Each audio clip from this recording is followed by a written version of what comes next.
The JBL Tune 230NC promises a ton of great features. Active noise cancellation, a transparency mode that they call Smart Ambient, water resistance, a comfortable and secure fit, 40 hours of battery life without ANC, but 32 with it on, a crisp and clear audio for your phone calls, and JBL's pure bass sound, all for the price of $80. Well, I used these for a week during my workouts at the office and just for regular phone calls, and honestly, I am pretty impressed. I'd love to tell you why, so let's talk tech.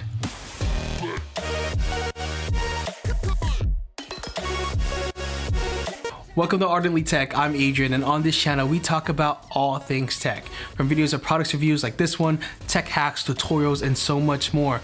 We know that tech was made to make our lives easier, and we're here to help you understand it all. So make sure to subscribe if you are a fellow tech lover or someone who just wants to learn more about it. So let's talk about these JBLs, and let's start with what I was impressed by. I think its best feature, honestly, was its transparency mode, which they call Smart Ambient. And it gives you 3 different features. One was to talk through so you can have a clear conversation. One that's just ambient aware, that's kind of just, you can just hear the things that are going on around you. And then active noise cancellation. So where it's actively taking the audio and muting it so that you don't hear it. It is not as great as maybe the Airpods Pros or the Bose QuietComfort earbuds, but compared to the higher end and their price tags, it's pretty good. And I want to stress, like, the transparency mode was as seamless as the Airpods Pros. I have the Sony MX4s and they're great, but their transparency mode isn't awesome. And for that price tag, which is over $300, I would love for those to be better. But for 80 bucks, this has amazing transparency mode. The only difference between the transparency mode between the AirPods and these, in my opinion, is that I could still feel the headphone here. I was still aware of the fact that I had earbuds in. When I do the transparency mode on the AirPods, it just, like, because of the way they fit and the tips that I have on them were foam tips instead of the silicone tips, I don't remember that I have AirPods in sometimes. So that's a main difference. Like, these are definitely larger and definitely you know they're there, but they're still pretty light. Again, their active noise cancellation, while it wasn't the best, it was still pretty good. For $80, I was really impressed. While it was good, I wouldn't say the active noise cancellation is the reason why you should get them. They're definitely decent, but it's not like the best of the market, obviously. But again, for $80, I'm not complaining. Now, like I said, I did recognize that they were there when I was talking through transparency mode, but another thing that was really good is the fit. It never fell out. I was playing basketball with them, I would work out, and they never fell out. They never felt like loose. I mean, yeah, there's times where I would have to maybe readjust them, but I think that's more my discomfort for the silicone tips than it is these headphones. Now, the battery life. This offered, again, 40 hours without ANC and 32 with ANC on, and I think I charged it at the beginning, just the day I got them, and then I haven't charged them since, or needed to charge them since. The battery life has lasted, and I've used them just the same amount that I would use my AirPods Pros. Like most headphones, the JBL has an app for their earbuds that offer you a bit more customization when it comes to the equalizer, activating noise cancellation, and what the earbuds buttons do. You can, like, customize them and change them to start your smart assistant or change it to pausing a song or whatever. There's a few different options there, which is nice. The best thing about that app is actually the equalizer customization. Right out the box, because they offer the pure bass sound, the bass is really heavy. I'm not crazy over bass, but you might be, and that's totally fine. But having the ability to customize that was really welcome in my opinion. And the last thing that I really cared for about this product, again, is the $80 price tag. Keeping it $100. These are the cheapest headphones I've had since I would buy, like, those Skull Candy earbuds. This is the cheapest, and it's pretty impressive for its price. For what it can do, while it's not the best at everything it can do, it is pretty dang impressive, and I'm gonna say that a lot. Now, it wasn't all good. There are things that I did not like about it, and I'm gonna list them right now. First of all, this case is a thick boy. Like, it is big, it's chunky. It's comparable to these Bose QuietComforts. Look how big it is. It's like pretty close. I mean, like, obviously the QuietComforts are still much larger, but they're thick. They don't feel natural. They don't feel natural in your pocket by any means, either of these two. Stay tuned for a review on these Bose QuietComforts. These are my wife's, but they're pretty decent. They're just, again, really big as well. So, but we'll talk about that later. Another thing about this case is that it's slippery, and like the texture is like this matte texture that just, again, feels not so quality-like. Again, very comparable to the slipperiness I feel of this Bose. There's something about the texture of the AirPod cases that just make you're not losing these ever. So, but this is just, I don't know. I dropped them twice when I first got them, and oh, it's very, the comparison. Do I think it was kind of sad. One cool thing I forgot to mention was that the charging is USB-C, so that's a welcome thing. But I would love it to have wireless charging, which it doesn't have. So if you care about the wireless charging thing, that's another thing to keep in mind of. But I didn't originally have that in my mindset till just right now. And like I said, the sound was great when you have the ability to change it with the equalizer and not have it so bass heavy.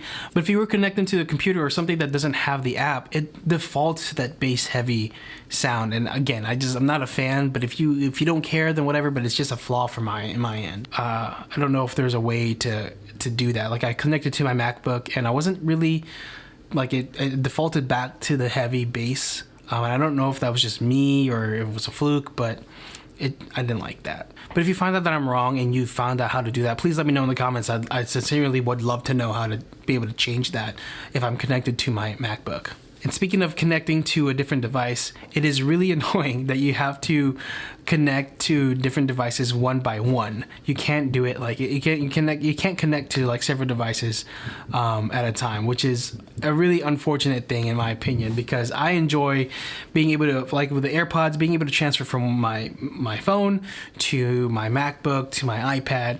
And when I have my Sony WH1000-MX4s, I can't say that thing, it's so long. The MX4s. When I use the Sonys, which is great, you can connect to two different devices on their app. If I start listening to my iPhone and then switch over to my MacBook, like as long as they're both connected to the app or connected to the headphones, it will work perfectly and seamlessly, just like the Airpods Pros. So I wish that this had that feature, and if it did, it would definitely be something I would be like, run, do not walk, and buy these immediately. But calmate.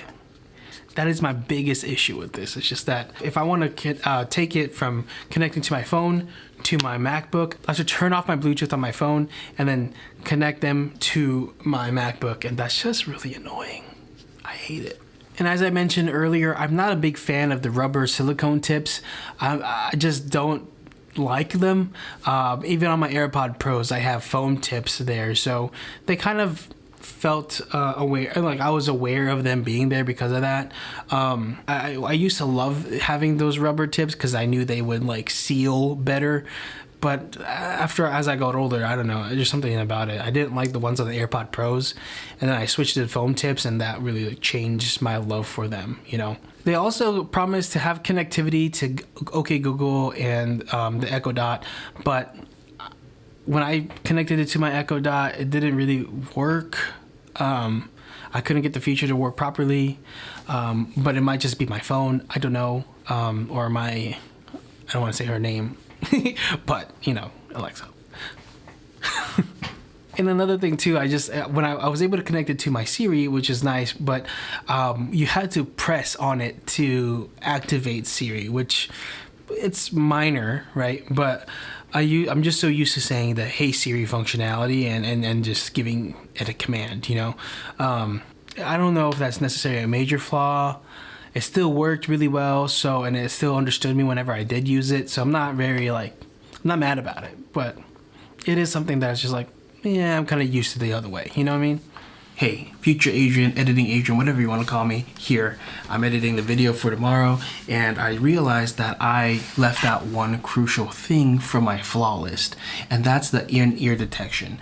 These JBLs did not have in-ear detection, meaning when you have them in and you're playing music and you take them out, usually the music will pause if you take them out of your ear.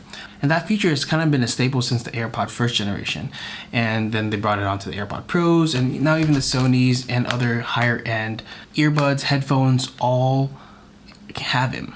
It's one of those things where if you haven't had it, you won't notice it, but once you have had it, you definitely notice. So that's another thing I left off. Before we go on, make sure to hit the like button if you enjoyed today's video so far, and subscribe to our channel if you want to see a more in-depth side-by-side comparison between the AirPod Pros and the JBLs. We're going to be doing that in the future, so make sure to subscribe to see that video. And if you have any particular questions about the JBLs, make sure to leave them down in the comments below, and I'll be happy to answer them to the best of my abilities. And one note here, the JBLs have actually raised up in price since I recorded this video. When I bought them, they were 80 bucks, and now they are sitting at 90 and just under $100. So they're still under 100 bucks, which is still a great price, but you can get them renewed or used for around that price that I got them originally at 80. And sometimes I think yesterday I saw them at 65. So brand new is still under $100, and I think it's still a great price, but that's just something to note if you're still looking to get these. And every time you hear 80, just imagine under 100 bucks. Anyways, let's get back to the video. Now, how does it compare? Now, I kind of talked about this throughout the entire review, but you know, it does offer a lot of the features that the Bose and the AirPod Pros offer with a quarter or even like more than half of a price tag cut. You know, like these are $279. The AirPod Pros used to be $200. Now they're like, some are under $200, but these are $80. 80 bucks, man. Though it's not like the best versions of transparency mode or active noise cancellation, it is still really good. It's pretty impressive, honestly. Is it a perfect product? No, it's not a perfect product. There's still its flaws. It's still things that people might not like about it, that I don't like about it. So, but for $80, it is a much approachable price than $279, you know? So for somebody who is looking for similar functionalities, but a quarter of a price tag, this is a decent pickup, honestly. My overall rating for these earbuds are, do I give it an 8? I think I'm giving it an 8 because of its price. Because everything it does offer, and it does it pretty good. It doesn't sell itself short. It doesn't lie or sell itself up, rather. It does everything it says it's going to do, and it does it pretty good. So 8 out of 10. And for the price tag, again, it's another boost to the reason why you should probably get this. Now, if you're asking me if I'm going to recommend this to everybody, I would say maybe. It just depends. If you're looking for a budget, if you don't care about the AirPods or the higher end, like if you're not part of the Apple ecosystem or don't care about the higher end products, then this is a really great earbud. If you have more than $80, or say you have $80 and you're willing to save up more, and you're part of the Apple ecosystem, my honest recommendation is to save up a couple more dollars and get AirPods, especially the AirPod Pros, as they're gonna go down in price soon because the AirPod Pro 2s are rumored to come out later this year. So save up your money, wait for the AirPod Pro 2s to come out, and get the AirPod Pro 1s. They're still gonna be a great earbud, and if you can save a couple more dollars, I'm just telling you, there's so much more functionality that comes from the AirPod Pros or just the AirPods in general that are not compatible with third-party headphones. And I'm not trying to sell you on becoming part of the Apple ecosystem even more, but again, my favorite feature about the AirPods is being able to listen to something on my iPhone and then switch to my MacBook seamlessly without having to press any buttons and things like that. Now, there are technology out there, like I said, that are not Apple products that have that, like the Sony WH1000-MX4s. I did it. But again, those come with a heftier price tag, not like this one for $80. So if you're in the market and you only have $80, fine. But if you have $80 and you're a part of the Apple ecosystem and you don't have AirPods yet, save your money, wait for the AirPod Pro 2s to come out, and get the AirPod Pro 1s, because I promise you it's gonna be the better purchase overall. Because for maybe $100 more, you just get a great product. So In any case, I'll leave that up to you. And if you want to get yourself a pair of these JBL Tune 30NC, make sure to go to our affiliate link down below and buy them through there to help support our channel. Stay tuned for a video on these Bose QuietComfort earbuds. Are they worth the $279? I'll let you know in the future video. So until then, you can enjoy any of the other videos right here, and we'll see you on the next one. Peace.